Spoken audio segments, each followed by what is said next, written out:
everybody, and welcome to Blue Jays Today, where you boys always have something to say about the Toronto Blue Jays. I'm your host, Nicholas Playlog. And I'm your host, Adam Paddle, and today, guys, we're going to be giving our Blue Jays projected opening day lineup right here for you guys. Who do we think is going to start on that first game against the St. Louis Cardinals? Before we get into it, guys, make sure to like, comment, and subscribe to the YouTube channel. All right, let's dive right into it. We got a little graphic right here for y'all. We got a little projected Blue Jays opening day lineup. We're going to go through each spot, 1 through 9, give our 2 cents, and talk about it. So, Nick, why don't you start us off with number 1? All right, pretty simple, guys. I don't think that there is any debate where this is concerned. George Springer, obviously going to be the leadoff man.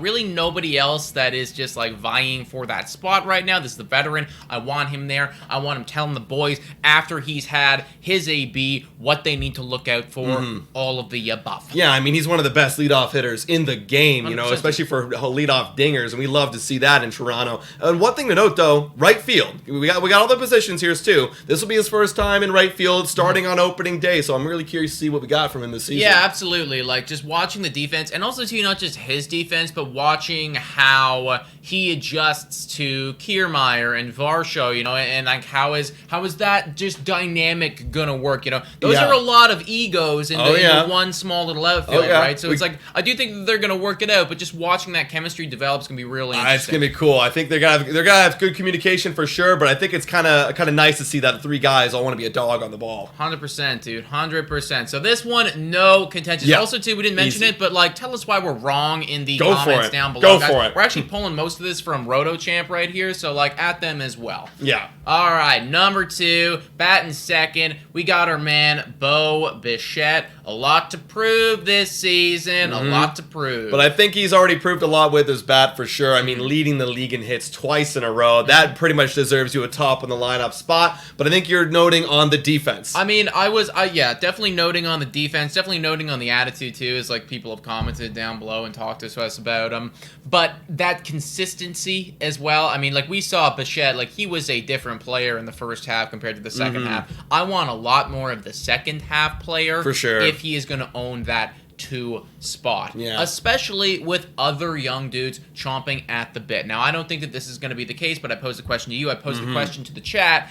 Is there any reality that we could see the Blue Jays decide to go with a Daulton Varsho batting second because, 1, we just paid a hefty price for him, 2, he is a left-handed bat. We'd love to have a righty, lefty, righty. Right. Because, spoiler alert, Vlad's going to be third. You know, and so it's like... yeah, shocker. exactly, right? Is there any reality where we could see that opening day or could see that at some point in the season? Well, I think for sure there could definitely be a reality, but we got to see what Varsho does with the Toronto Blue Jays, in the Toronto Blue Jays lineup at the Rogers Center because, look, he just got traded here. You look at the numbers on paper, Bo Bichette should be batting second for sure, right? But if he's hitting like Bo Bichette and they're doing the same thing, then of course he should be batting second. Move Bo down to like that 4th spot. I mean, we've seen him hit well in that 4th spot in the past. So I think right now though, this is opening day lineup. Bo Bichette's number 2. Yeah, you know, and also, too, just like a personal thing, little shot to Bo Bichette if immediately this guy comes in and it's like, he hit way worse than I did last year, but you're still going to put him ahead of me. You don't want to give me my money and now you're going to let me move me down in the lineup?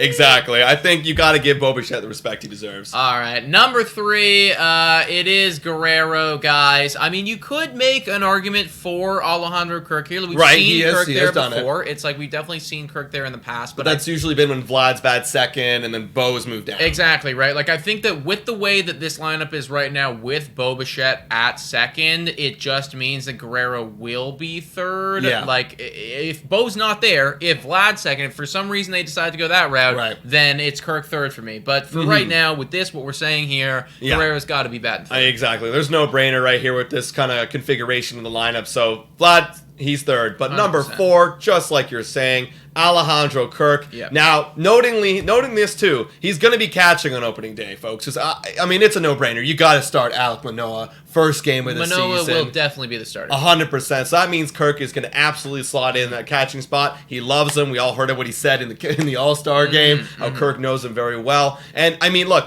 Similar to Varsho, a lot of people could make an argument. Well, Varsho could bat fourth. Yeah. Same idea.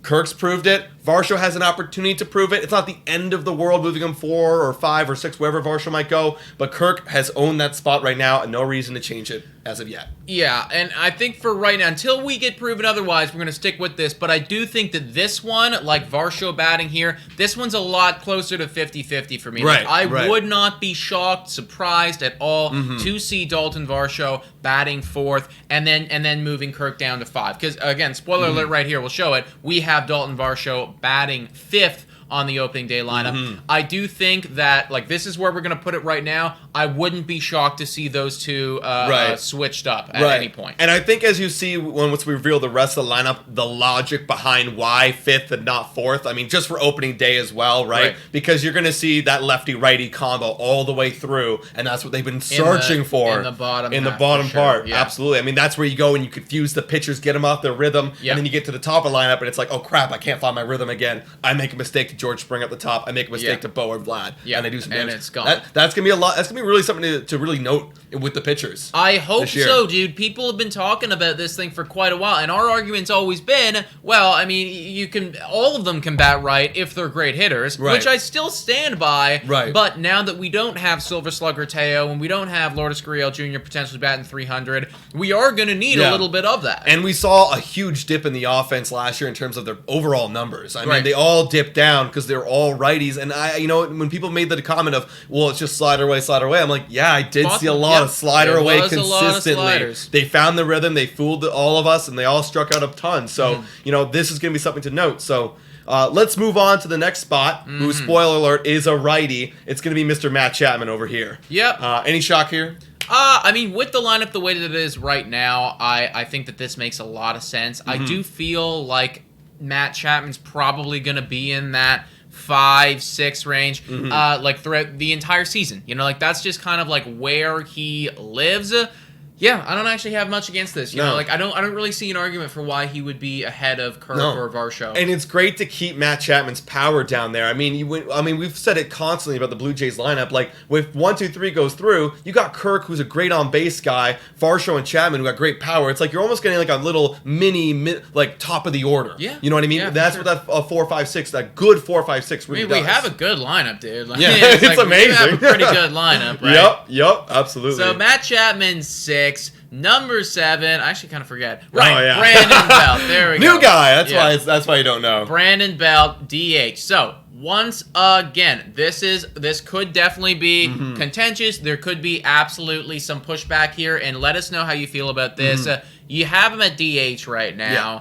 Obviously, it's going to be between him. It's going to be between the other catcher, which is Danny Jansen at this point. Now, we've been making the argument up until this point, well, I mean, these are new guys. Varsho's a new guy. Like, he's got to come in and prove it. Why is it different for Belt? Well, here's the thing. You got the bottom of the lineup, right? And you want to establish, like I said, that lefty-righty combo. And Belt, on paper, is very comparable to Jansen, if not better, proven in the last couple of years. So I think with his lefty ability and the ballpark, the new dimensions that we have over in right field, with not a big shift at all, the shifts are gone. I think giving Brandon Belt the starting job on day one as a DH, especially if you're going to get him in the lineup at all, it's going to be when Kirk's is catching, right? If you're going to get him in the lineup, you got to do it this day. We have to have Kirk in the lineup. You got to have Kirk in the lineup always. So Brandon Belt, this feels like a no-brainer to me if you want to get him playing time. Yeah, exactly. And I mean, the lefty factor here is the big thing for me, because as we've now seen, it goes Kirk righty, Varsho lefty, Chapman righty, Brandon Belt lefty, right? So you're getting a little bit of that like flip-flop back and forth thing,